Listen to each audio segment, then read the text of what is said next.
Gurudev, in his lectures, if you watch keenly, he would keep in mind people who are non-believers, people who are extremely rational, people who are very scientific, people who are atheist.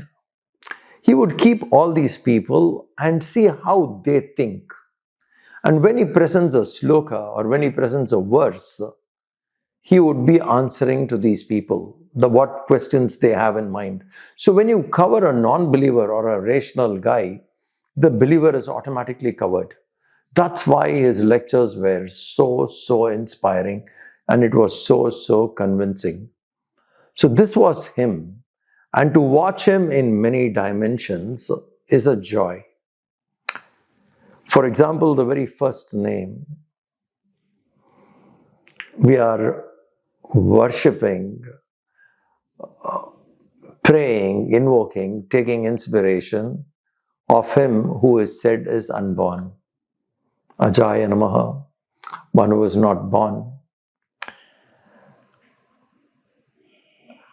You look at his passport, the date of birth is different. You look at some of the family members of him talking from Kerala, their date is different. Some people were saying he was born on Ramanavami, the same nakshatra.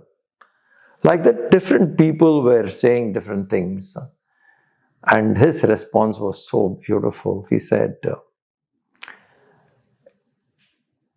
to celebrate a birthday of a sannyasi is ridiculous. And if you celebrate it many times, 3 or 4 times in a year, it is even more ridiculous. Since all of you think, or most of you think, that this person is born on 8th May, celebrate, choose one day. He was not particular about anything about him, including his birthday, which everybody wants to celebrate. Therefore, he said, celebrate his birthday on 8th May, which actually, if you see the date of birth or in his passport and other documents and what we celebrate don't connect at all. But that was him. Least bothered about anything personal. And he would reach out to do. Very many areas we could see how beautifully he implemented his vision. His vision was very clear that Hindu Sanatan Dharma has to be revived. Renaissance is very important. So self-unfoldment through study and seva is the method he gave. Through that method, one could do. So when he started even Sandipani, in 2 years, you don't become a saint. Aneka janma samprapta karma bandha vidahine. It takes a long time to mature, unfold, and to operate saintly. In 2 years, definitely one cannot become a saint. But he was like, let's train people. In the process of serving, they will evolve. Look at the vision. And let's train them to teach the Shastra. And once they learn how to teach the Shastra, when they go to the field, through teaching, they can mature and evolve. He was fine. No one I know would lend their name as his disciple just after 2 years of training. But he didn't bother about all that. He said, yeah, you can call yourself my disciple, because he trained in Sandipani for 2 years and go do the work at the risk of doing it well or not doing it well. Somebody may live up to the discipline and some may not live up to the mark. If anything goes down, probably they will blame him. That his disciple wasn't doing well. It can reflect on him. He was ready for it. He said, doesn't matter. But they will not blame the Gita. They will not blame the Upanishad. This was the mind. So he would come forward and say, okay, after 2 years, you go out and work. At the most, people will say they're the monks of Chinmaya Mission or disciples of Swami Chinmayananda. And if you don't do well, it doesn't matter. If you do well, they say, okay, they're doing a good job. If they fail, the blame may come on him or on the organization, never on the Gita and he wanted the message of the Gita and the Vedanta to spread. Now these are all very salient features. And one of the finest things about him, as you go through the Ashtotra, 108 names of different facets, you will find some of the finest is how quick he was and how he would respond, and that would be a mantra for life. I remember personally, when I was to join Sandipani, I went to Bangalore to see him, and I was on a motorcycle. I took a motorcycle and I went.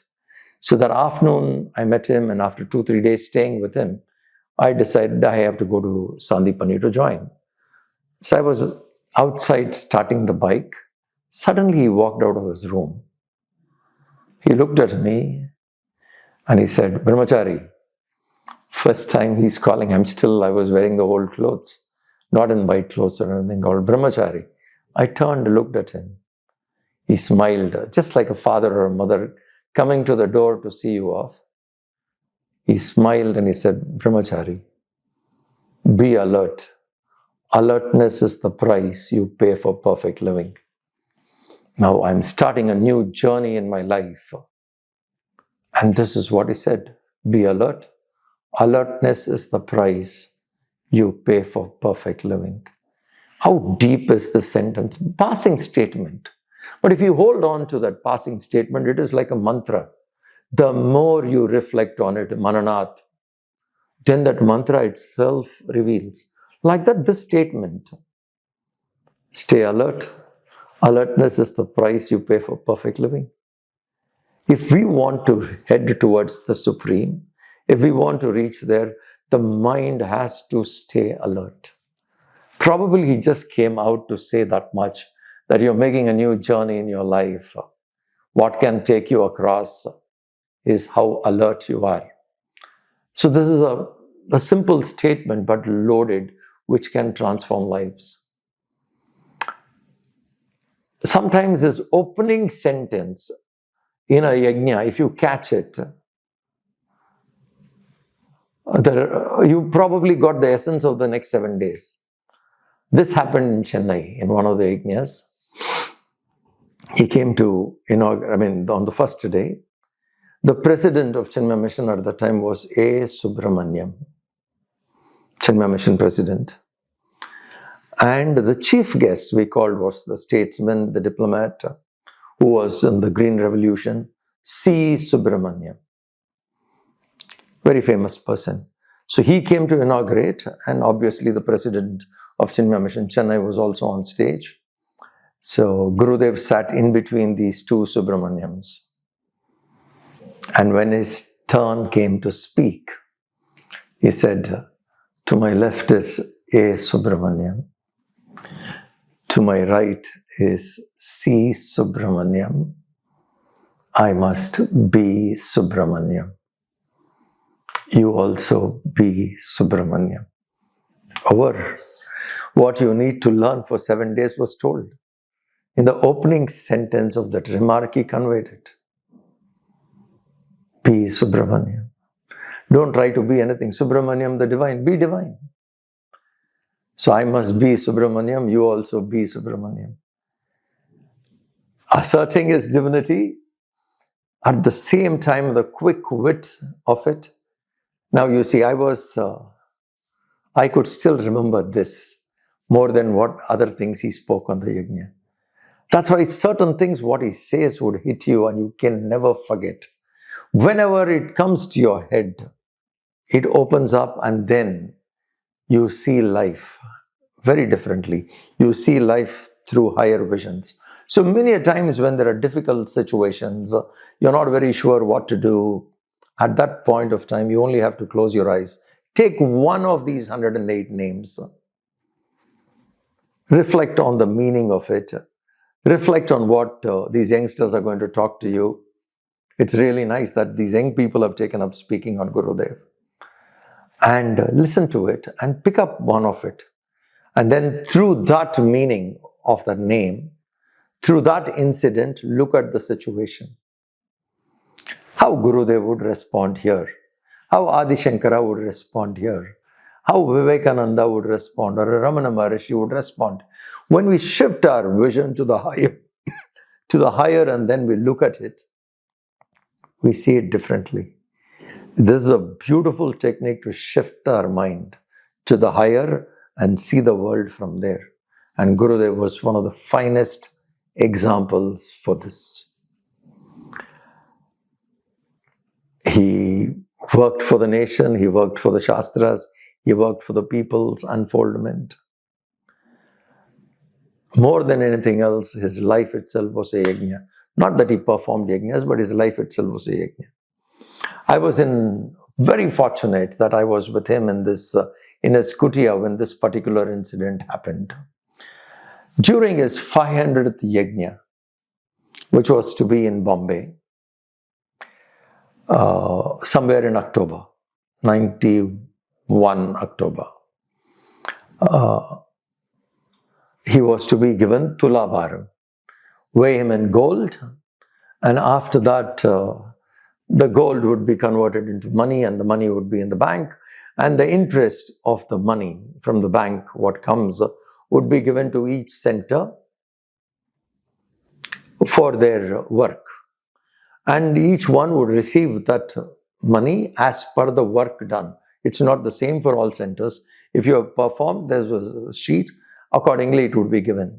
This was the vision of the devotees, and they want to present him with this Tulabharam so that he doesn't have to strain going everywhere.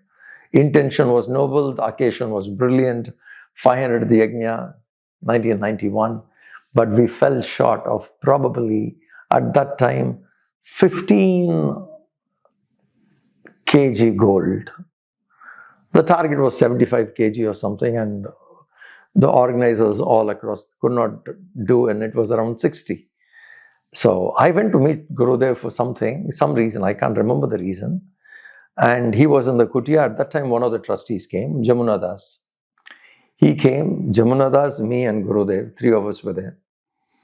And he asked, Jamuna Das was very humbly asking Gurudev, we have not raised 75 kilos. Can this be postponed by another 2 months? Can we take it to December?